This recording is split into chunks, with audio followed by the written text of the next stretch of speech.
tatalakayin ngayon ang epekto ng globalisasyon. Ano nga ba ang globalisasyon? Malamang ay narinig mo na ang katagang globalisasyon, ngunit hindi talaga alam ang ibig sabihin nito. Sa madaling salita, ang globalisasyon ay proseso kung saan ang mga ekonomiya, kultura at lipunan ay nagiging mas nagkaugnay sa isa't isa.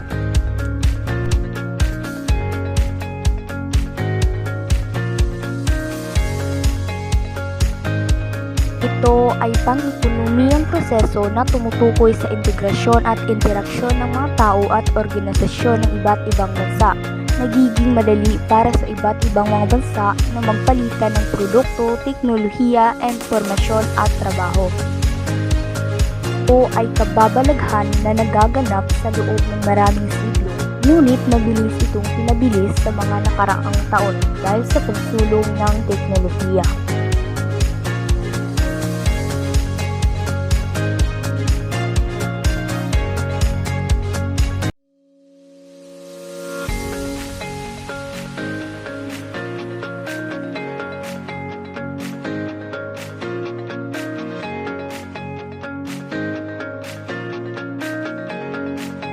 Mula sa transportasyon at komunikasyon sa internet at social media, ngayon ay mas maraming paraan kaysa dati para sa mga tao na kumukunikta sa bawat isa sa isang pandaigdigang sukat. Sa ulat na ito, uungkatin natin kung ano ang epekto ng globalisasyon sa pamilya, ekonomiya, sosyo-kultural at teknolohiya. Epekto ng globalisasyon sa pamilya. Sa paksang ito, ating tatalakayin kung paano nga ba naaapektuhan ng globalisasyon ang mga pang-araw-araw na buhay ng mga tao lalo na sa pamilya. Ang globalisasyon ay nakaaapekto sa pamilya sa usapin ng pagtutulungan at pagkakaisa sa paggawa. Ang globalisasyon o ang pagkakaisa ng mga bansa upang ang mga produkto maging ang mga serbisyo ay malayang maiikot ang iba't ibang panig ng bansa.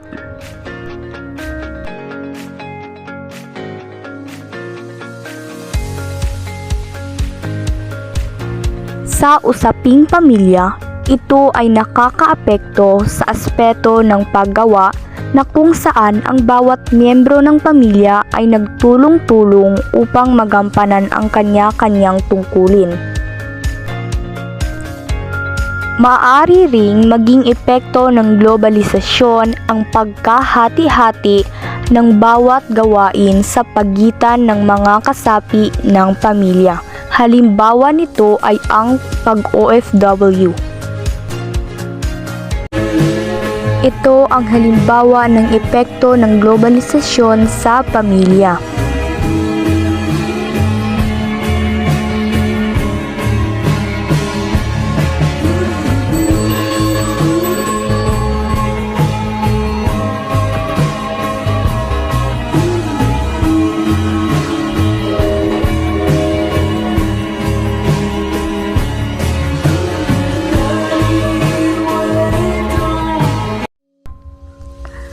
Ang lawak ng globalisasyon ay patuloy na umabot sa bagong level araw-araw. Nakakaranas tayo ng mga bagay na dati ay nararanasan lamang sa ibang mga bansa bilang resulta ng globalisasyon.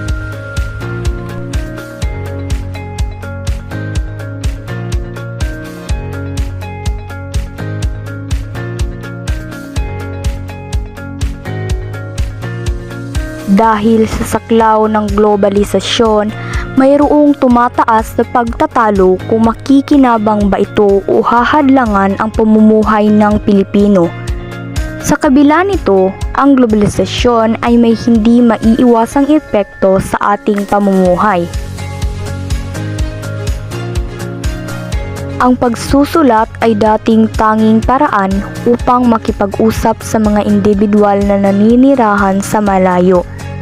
Gayunpaman, Ang globalisasyon ay naging mas madali para sa amin na makipag-usap sa aming mga pamilya at kaibigan na nakatira sa ibang mga bansa. Sa lahat ng aking binanggit ay yun ang epekto ng globalisasyon sa pamilya. Narito naman ang epekto ng globalisasyon sa ekonomiya. Ano-ano nga ba ang epekto ng globalisasyon sa ekonomiya? Ang globalisasyon ay may negatibo at positibo na epekto sa ekonomiya. Narito ang negatibong epekto sa ekonomiya. Sinisigil ang tradisyonal na gawaing pangkabuhayan hanggang sa tuluyan itong mawala. Nababawasan ang responsibilidad ng pamahalaan na tugunan ang pangunahing pangangailangan ng mga mamamayan.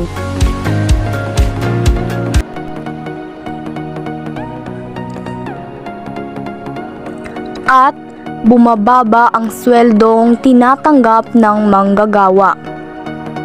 Ang maliit na kumpanya ay nalulugi at nagsasara dahil sa kawalan ng kakayahang makipagkompetisyon sa malaking kumpanya.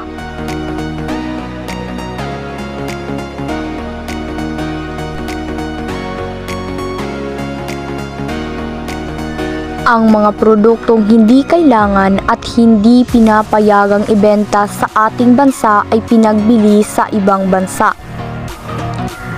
Nagagawang sikilin ng MNC ang lokal na pamahalaan upang makakuha ng mababang buwis at makaiwas sa ipinatupad ng mga lokal na batas.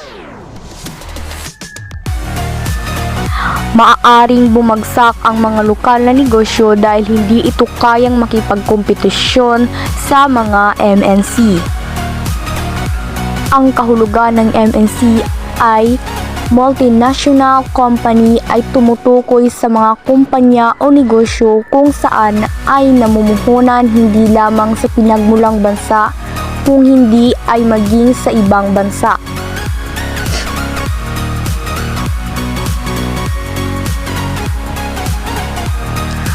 Maaaring tumaas ang presyo ng kalakal at serbisyo dahil sa privatization at maaaring kontrolin ng malaking kumpanya ang uri, presyo at supply ng mga kalakal at serbisyo dahil sa deregulasyon. Ang deregulasyon ay ang proseso ng pagtatanggal o pagbabawas ng mga regulasyon ng Estado, kadalasan sa larangan ng ekonomiya. Ito ay nagpapawalang bisa ng regulasyon ng pamahalaan sa ekonomiya. Positibong epekto ng globalisasyon sa ekonomiya. Mas mababa ang presyo ng kalakal at serbisyo sa pamilihan. Mas marami at mahuhusay na produkto ang pagpipilian. Mas madaling matagpuan at makabili ng produkto at serbisyong kailangan. Nagkakaroon ng kompetisyon kaya nababawasan ang monopolyo at mapabuti ang produkto at serbisyo. Ang monopolyo ay isa sa mga pangunahing istruktura sa merkado na nakapag-impluwensya sa pamahagi ng kalakal at serbisyo sa ekonomiya. Dumadami ang negosyo kaya nakakatulong sa pag-unlad ng ekonomiya. Nagbibigay karagdagang hanapbuhay sa mga manggagawa. Nagkakaroon ng maraming negosyo dahil sa trade liberalization o pagbubukas ng kalakalan sa bansa sa dayuhang negosyo. Trade liberalization, ang ibig sabihin ay ang pagtatanggal o pagbabawas sa mga restriksyon sa pakikipagkalakal ng mga bansa. Naiukol ng pamahalaan ang atensyon nito sa iba't ibang pangangailangan ng mamamayan dahil sa deregulasyon o operasyon at sistema ng pribadong negosyo at privatization o pagbenta ng publikong negosyo sa pribadong sektor. Ang lahat ng aking mga binanggit ay epekto ng globalisasyon sa ekonomiya. Narito ang epekto sa sosyo-kultural. Ano-ano nga ba ang epekto ng globalisasyon sa sosyo-kultural?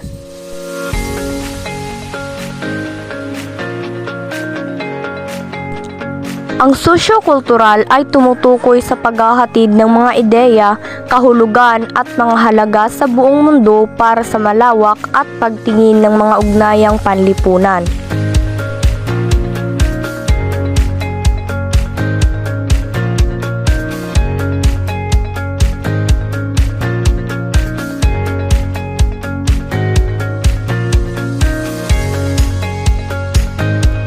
Ang prosesong ito ay minarkahan ng mga kultura na diffuse na internet, tanyag ng media at paglalakbay sa internasyonal.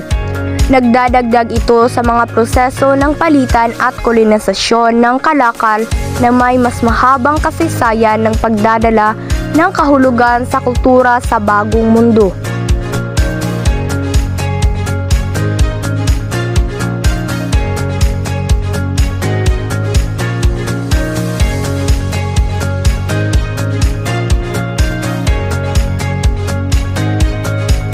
Ang sirkulasyon ng mga kultura ay nagbibigay daan sa individual na makibahagi sa pinalawak na ugnayan sa lipunan na tumawid sa hangganan ng nasyonal at rehiyonal.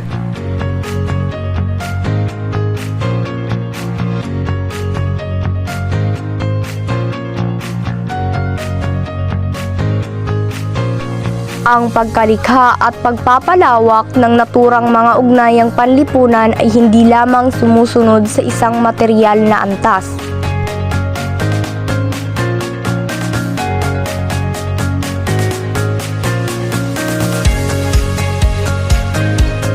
Ang globalisasyong kultural ay nasasangkot ng pagbuo ng mga bahaging kaugalian at kaalaman kung saan iniuugnay ng mga tao ang kanyang individual at kolektibong pagkakakilanlan sa kultura.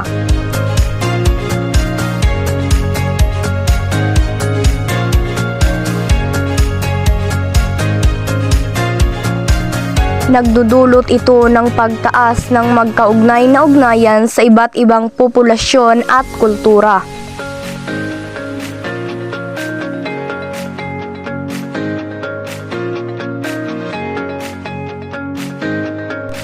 Ang mga sikat na awitin, pelikula, panlabas na telebisyon, viral videos sa picture, hashtag, memes, at mga tulad nito ay ilan lamang sa mabilis na nakikukonsumo gamit ang electronic devices na may internet access.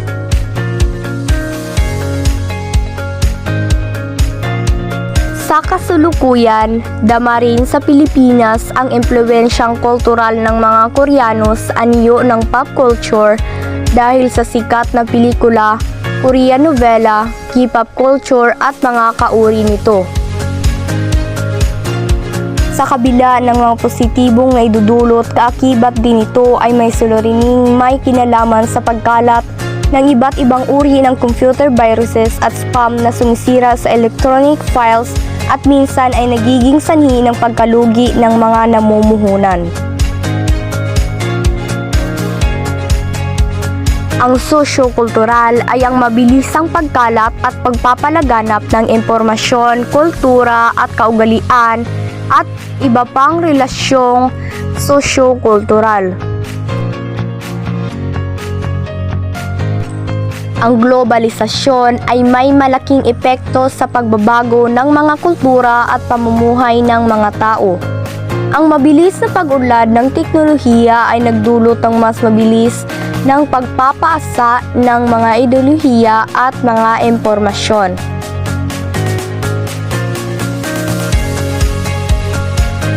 Ang globalisasyong sosyo-kultural ay ang pagpapaunlad ng kultura at sosyalidad na ibinahagi saan mang sulok ng mundo, kung saan ang paniniwala at pakikipagkapwa-tao ay binibigyan ng pangunahing pagpapahalaga.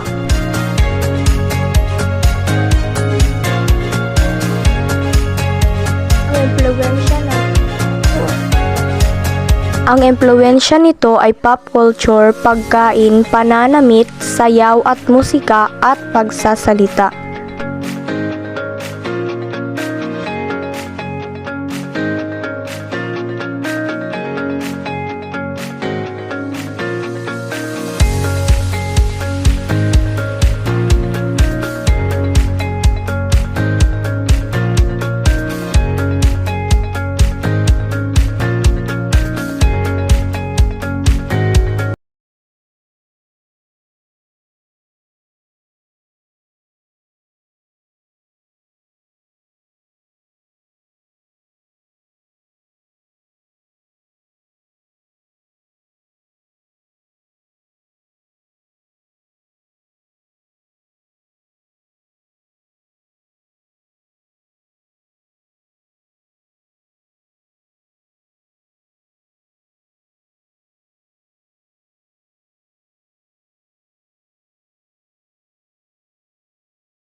pensar, no hay respuesta.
Epekto ng globalisasyon sa teknolohiya. Ano-ano nga ba ang epekto ng globalisasyon sa teknolohiya? Sa pagdaan ng panahon ay nagkakaroon na tayo ng tinatawag ng globalisasyon at patuloy na umaangat at umuunlad ang ating teknolohiya. At sa mabilis na pagsulong ng teknolohiya ay masasabing nakakasabay na tayo sa kaunlaran at makabagong teknolohiya ng mauunlad na bansa.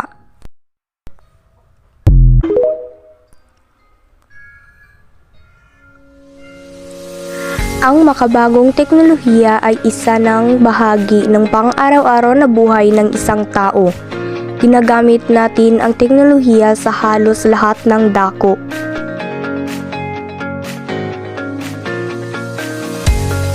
Cellphone, computer, laptop, smartboards, mga sistema ng GPS at iba pa. Lahat ng ito ay nagmula sa teknolohiya. Ito ay tumutulong sa atin araw-araw sa pamamagitan ng pagbibigay sa atin ng impormasyon at maginhawang pamumuhay. Ang teknolohiya ay mabilis at ito ay tumutulong sa ating ekonomiya. Dahil sa makabagong teknolohiya, naging mas madali ang pagtuklas sa mga kaugnay na impormasyon sa anumang oras at kahit saan. Ito ay naging posible dahil sa mga makabagong teknolohiya tulad ng broadband internet.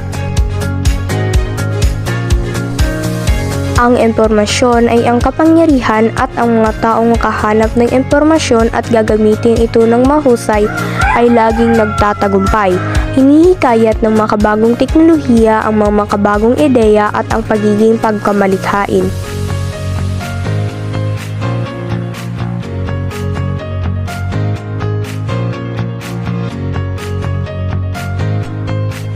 Ito ay nagsisilbing ilaw ng isipan upang gumana sa buong potensyal nito. Sa nakaraan, mahirap magsimula ng negosyo. Ngayon ay pagsimula ng negosyo ay napakadali na lamang at pwede kang magkaroon ng negosyo habang ikaw ay nasa bahay.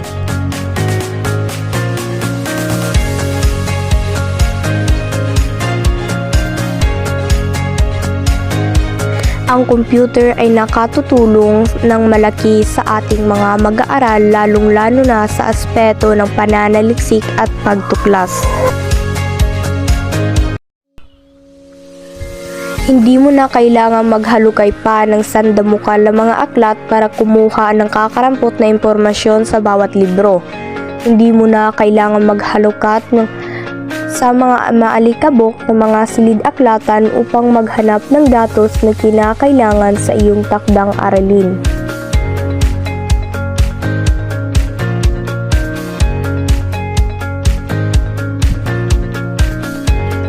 Puntahan mo lang ang Google, i-encode mo lang ang topic na hinahanap mo, mag-antay ka lang ng ilang sandali at makikita mo na ang iyong hinahanap.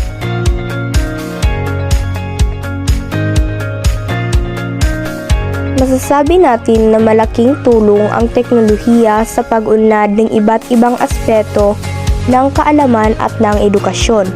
Subalit, kailangan nating tandaan na nararapat nating gamitin ito ng wasto. Huwag natin hayaan ang ating mga sarili na abusuhin ang teknolohiya.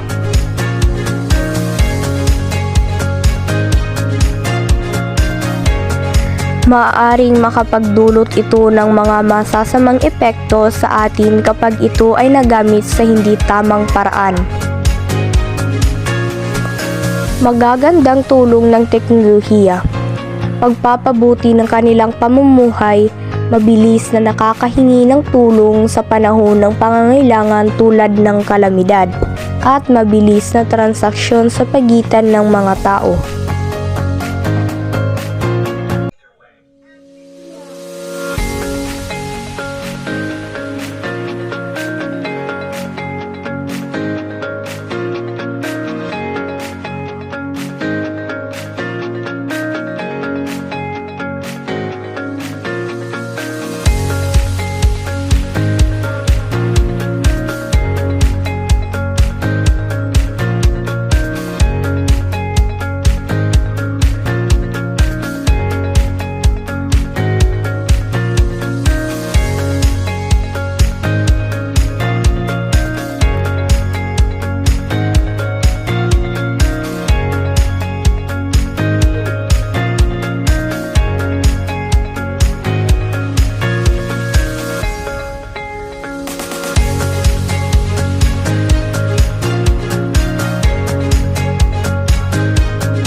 At dito nagtatapos ang ating talakayan.